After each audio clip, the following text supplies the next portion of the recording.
Hi guys. Some of you have been wondering where I've been the past couple of days. What all happened with me on New Year's. There was some brief posting that I made to people letting them know that there was things going on here at the house.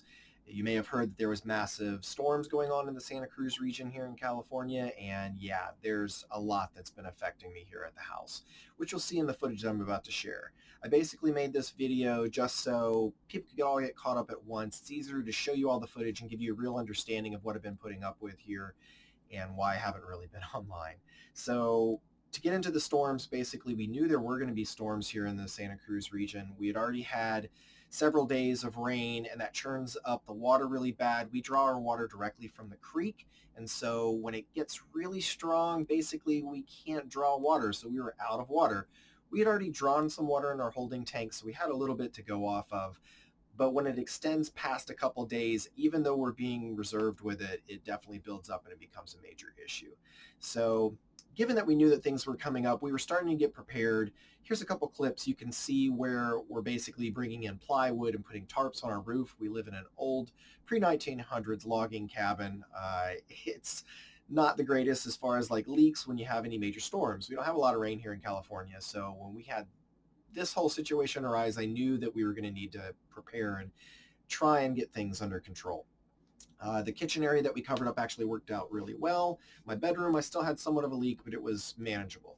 At any rate, you can see in these first two clips, just getting the plywood down, it's the start of all the fun. Just coming right down onto the bridge, I slipped at the stairs. Everything was already wet and kind of mossy. I ate it pretty good. Just a second later, after we had gotten all the plywood across, Brandon's helping me lift it and get it up onto the roof.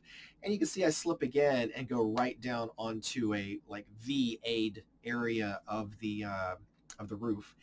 And that took the wind out of me pretty good. That was a pretty hard hit.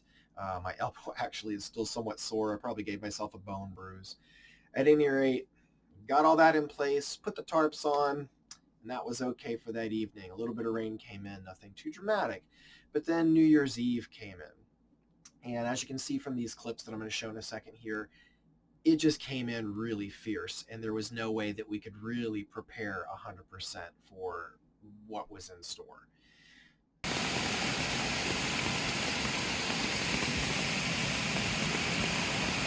Jeez. You can smell the dirt and everything because it's so churned up here right now. Big chunks of trees and whatnot going through there. And over there you can see that the water level is almost up to the plastic thing in our creek. That's really high up. The water intake, it's up to our clean out area, which is insane. Lots of big tree debris coming through here now. Well, there's a big boy.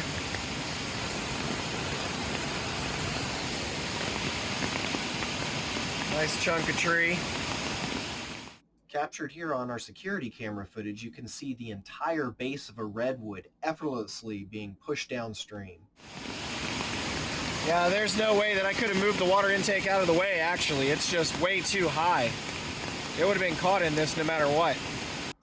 So what I'm talking about here at this point is basically a water intake is this long pipe that's running out into that muddy river rushing past. And there's a filter at the end of it, and then there's the clean out filter that is showing just above the rushing water. And all these trees and big chunks of stuff that are flowing past, I'm worried that it's basically caught that water intake valve, that long pipe, and just ripped it off and taken it downstream. This has happened here in the past, and I just figured that's what's happened at this point. Turns out it's actually okay. You'll see that later in the video. But there's other concerns that I have to worry about as well. You can see where our parking area is starting to kind of erode over here, which is not great. That's pretty scary. My car's just right there. Well, we're now officially hitting the bottom of the pipe. It's actually going through the pipe slightly. Okay, so tarps running water down to here. It would have run over there. It would have ended up here anyhow. Had to dig out a little trench here just so the water can run off down out into the yard, down to the road. Obviously, the creek is still raging. You can see that it's going through the pipe sideways now. And along with all this, we have a new situation which I've never dealt with before. which I just had a guy, I was out here digging that trench, and a guy was standing out here waving at me, and I came across the bridge with the umbrella to look. He's like, hey, your culvert is backed up. But you can see through that dude that just drove through it. So I gotta go over there and try and dig that damn thing out, because what's happening is it is screwing up my parking area even worse. It's flowing all inside my car. I gotta park my car over in the far spot. But you can see that's what's eating away and eroding that area down there. So that's my current project.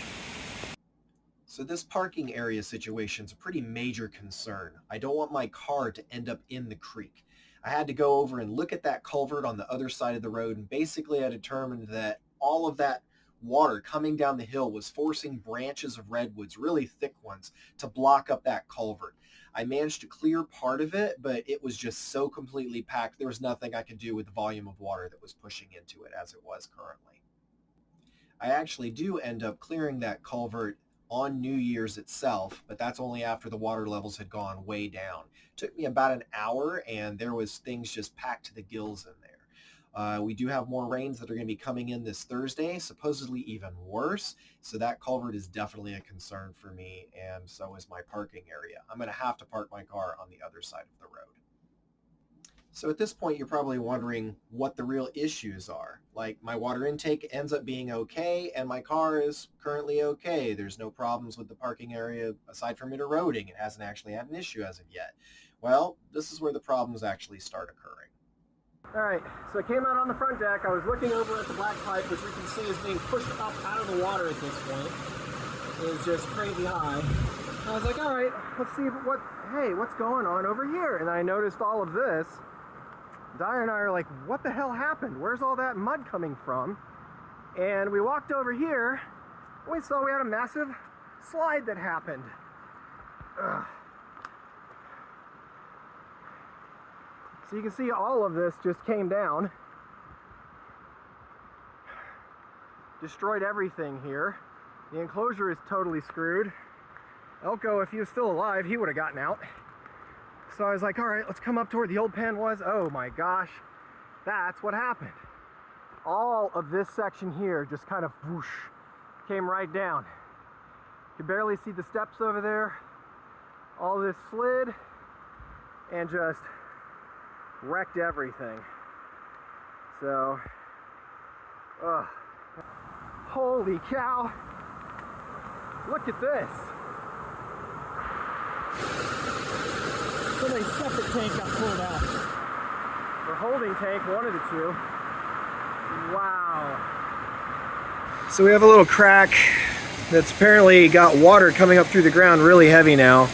We've never had this right here, but you can see it is bubbling up from the dirt like crazy.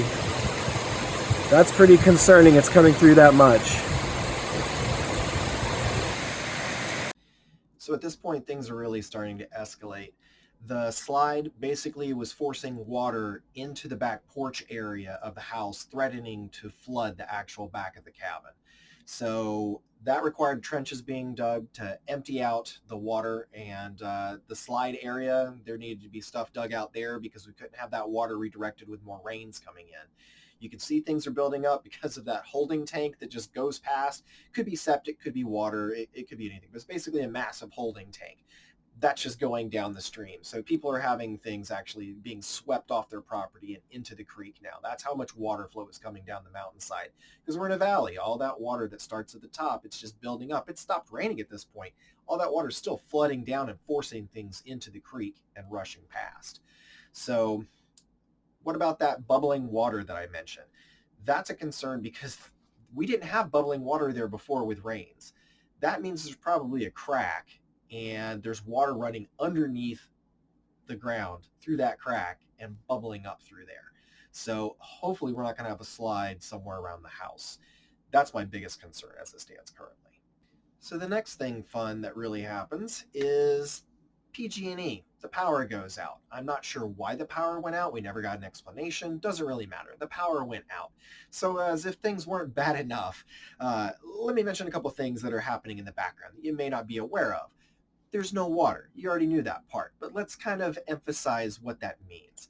Basically, with no water, you can't wash your hands easily. You can't get a shower, obviously. You also can't flush the toilets. That means you have to take buckets of water from the nasty, dirty Mudwater Creek and then dump it into the toilet to flush everything down, and do that routinely.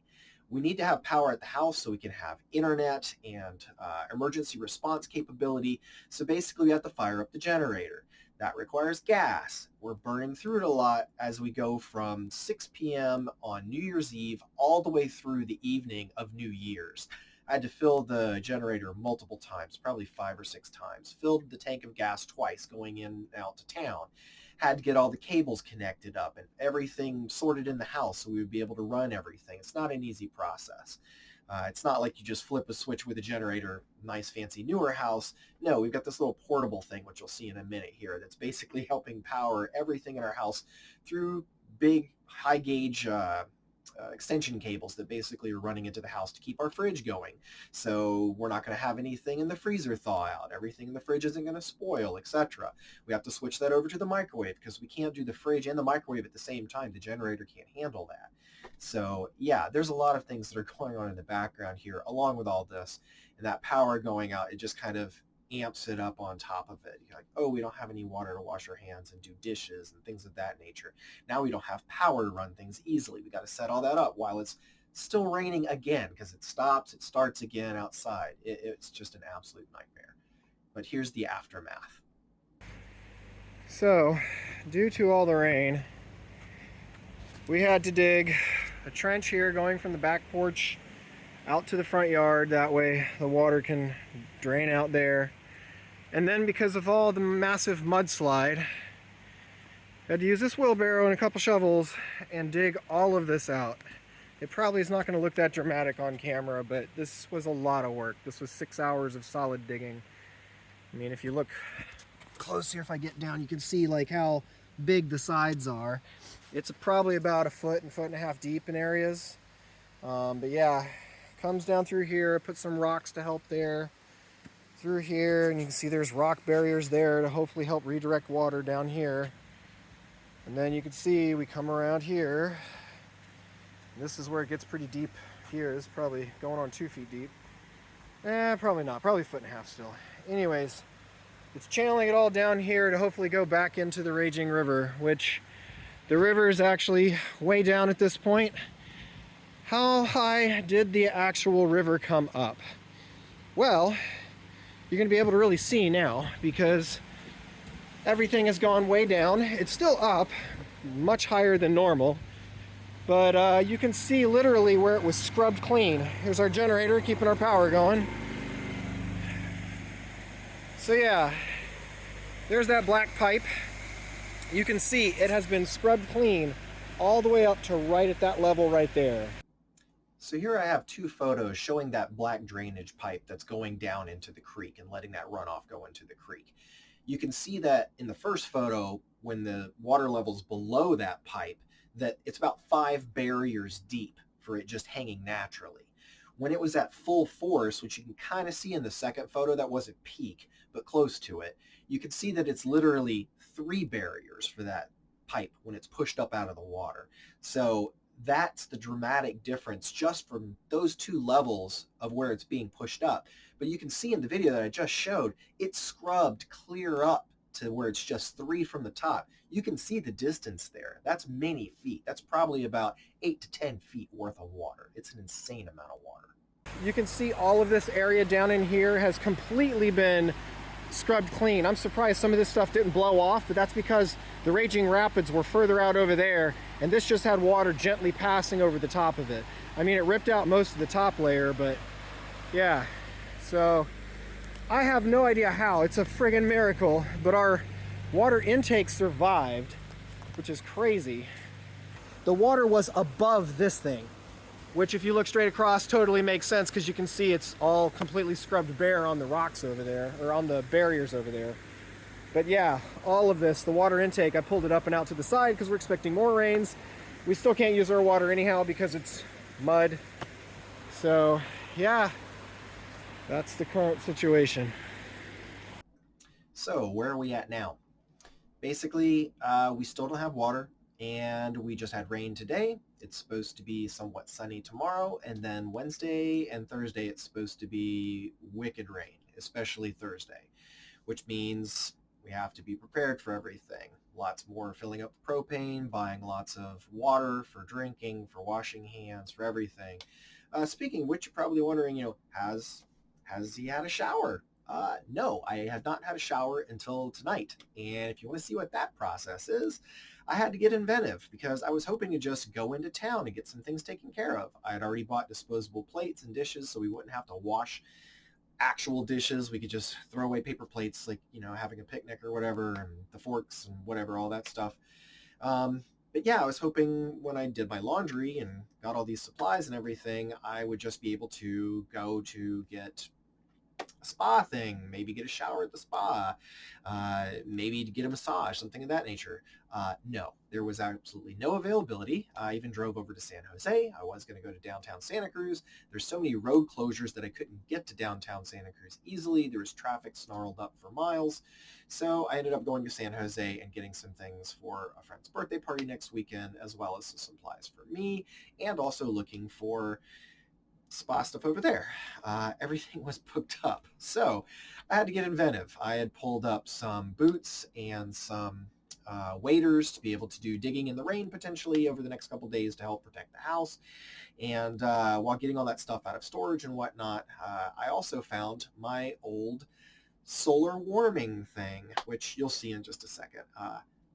Here's how you do a shower when you have no water available.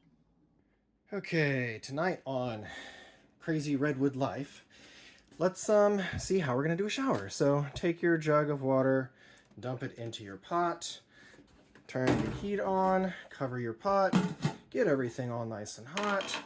Take that pot, use a funnel, open the end of your thing, pour it back down into there, and then you take that and you pour it into this guy, which is just a regular solar shower that you would use camping, which I happen to have. So you just basically fill your hot water in through there, and as it talks about how to clean it and rinse with it, etc. That's how I'm going to get a shower tonight, since there's nothing else really available. And there you go. That's basically where things are at as it stands currently. I have had a shower. I feel a lot better. It's kind of hard. You can see I had to rig it in my shower itself by tying the bag up on the actual rack for the shower curtain. Yeah, we're still eating off of disposable plates and whatnot. We're still flushing the toilet with dirty water from the creek. We will probably not have water for another 7 days looking at the forecast as it stands currently. The creek has to clear up. We do not have a well that we can draw from. I wish we did. That is not the current situation. There's a long story behind that I'm not going to get into. But at any rate, yeah, this is how it's like currently. At least we have our power back. New Year's Eve to New Year's was pretty miserable. Couldn't go see friends, was worried about the house, had to stay here and watch things and make sure stuff was okay. But yeah, at least we're both okay. My car hasn't fallen in the creek. We're prepared for more slides and the dangerous rains on Thursday. But if you've watched all of this, thank you so much. Now you get a bit of appreciation for the stuff that's going on over here. Take care, guys.